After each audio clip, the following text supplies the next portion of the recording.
Meet Mason. He's 27 years old and works as a junior marketing executive at a mid-sized company in the U.S. He earns $3,000 per month, which sounds reasonable when people hear it out loud. His family thinks he's settled. His friends think he's doing fine. On paper, everything looks stable. Mason rents a small apartment for $900, pays $300 every month for his car loan, $120 for his phone installment, and around $150 in credit card minimum payments. By the 20th of every month, his bank balance is already tight, and by the 25th, he's counting days until his next paycheck. What confuses Mason is that this wasn't supposed to happen. He did everything he was told to do. He studied, got a job, and even received a raise last year. His income went up by $400, yet life somehow feels more expensive and more stressful than before. Grocery bills are higher, fuel costs more every few weeks, and his rent quietly increased without any improvement in his living situation. He feels busy all the time but never ahead. The stress doesn't come from one big bill. It comes from the constant feeling that money slips through his fingers no matter how careful he thinks he's being. At first, Mason assumes the problem is him. Maybe he doesn't have enough discipline. Maybe he spends too much on small things. Maybe he should just try harder. That assumption is powerful, because it keeps him blaming himself instead of questioning the structure around him.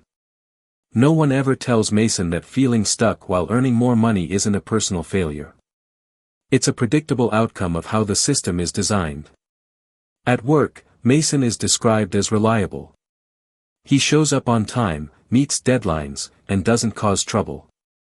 That predictability is exactly what earns him his salary. It's also what makes him extremely attractive to banks. A fixed paycheck on a fixed date makes Mason easy to model. Loans get approved quickly. Credit card limits quietly increase. Monthly payments are framed as manageable. Nobody sits Mason down and explains the long-term cost of stacking these commitments. They just check whether his income looks stable. This is where the contradiction begins. The system rewards Mason for being predictable, then uses that predictability to lock him into obligations that reduce his freedom. The more consistent his income, the more comfortable institutions feel extending debt. Mason doesn't notice this because debt is presented as normal, even responsible. Everyone around him has loans. Friends upgrade phones every year. Cars, furniture, and even vacations are paid off monthly. When inflation hits and prices rise across essentials, Mason doesn't stop to ask why his raise disappeared. He simply adjusts by spending more and saving less. One evening, after another long day, Mason opens his banking app with a different kind of attention. He doesn't just glance at the balance. He scrolls through every transaction from the past month. Every auto debit. Every subscription. Every loan payment. He adds the numbers slowly and realizes something uncomfortable. Out of his $3,000 salary, $1,470 is already committed before the month even starts. Rent, debt payments, and recurring charges have claimed almost half of his income before he makes a single conscious choice. That realization hits hard. Confusion turns into frustration, and frustration turns into anger. Mason feels like he's working constantly but not actually building anything for himself. That anger is important, because it pushes him to ask a better question. Instead of asking, "What's wrong with me?" he starts asking, "Who benefits from this arrangement?" The answer isn't hidden. Employers benefit from consistent workers who don't push back.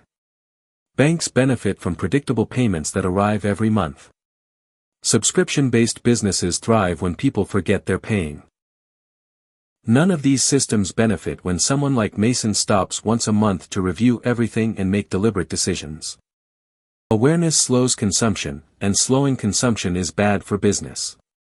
Mason starts to understand that the real system isn't built around helping people get ahead. It's built around keeping things smooth and predictable. Predictability allows planning. Planning allows profit. When people stay reactive, they stay profitable. When people pause and reflect, they become harder to control. This is where Mason learns something that was never explained clearly before. Debt isn't just debt. It comes in two very different forms. One type turns future income into past pleasure. His car loan fits here. The car loses value every month, but the bank earns interest every month. His phone installment fits here too. The excitement fades quickly, but the payments don't.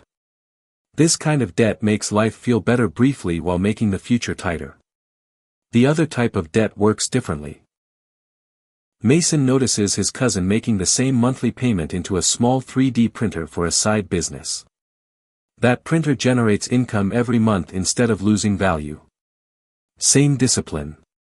Same payment. Completely different outcome. The system rarely explains this difference in simple terms because predictable consumers are easier to manage than people who think in terms of ownership. Owners ask questions. Owners pause. Owners don't always behave predictably.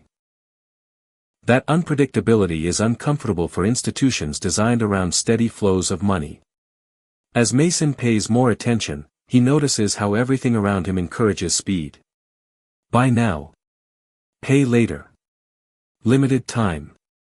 Easy monthly payments. Apps make spending effortless and reviewing painful. There's no incentive built into the system to help people slow down and look at the full picture. Speed keeps people emotional. Emotion leads to spending. Spending keeps the machine running. This is when Mason realizes the real trap isn't low income, laziness, or bad decisions. It's never zooming out. People don't fall behind financially because of one dramatic mistake. They fall behind because they never stop long enough to see where their money is actually going. Inflation creeps in quietly. Lifestyle expands slowly. Debt tightens gradually. Without a monthly pause, all of this feels normal until it's overwhelming. Mason doesn't escape this trap by quitting his job or chasing a miracle investment. He starts with something small and almost boring. Once a month, on the same date, he sits down with a notebook. He writes down what came in, what went out, and which expenses moved him forward versus which ones kept him stuck. He doesn't judge himself. He doesn't try to be perfect. He just looks. The first month is uncomfortable. The second month is clearer. By the third month, something changes. He feels calmer. He cancels subscriptions he barely uses and frees up $150. Instead of spending it, he builds a small buffer. For the first time, an unexpected expense doesn't cause panic. That small win changes how Mason thinks. He starts seeing money as something he directs, not something that happens to him. He begins applying the same mindset at work, focusing on skills that increase his leverage rather than just output. Predictability stops being his identity and becomes a tool he controls. 5 years from now, two versions of Mason exist. One never paused, earned more, owed more, and stayed anxious despite appearing successful. The other reviewed his finances monthly, adjusted slowly, and built options. Same person. Same starting point. Different awareness. The system didn't change. Mason did. This isn't financial advice. It's a mindset shift. From reacting to choosing. From drifting to directing. The most dangerous financial mistake isn't spending money. It's never stopping to see where it's going. If this made you pause for a moment, like the video. If you want more calm, honest breakdowns of how money really works, subscribe. Not hype. Not shame. Just clarity.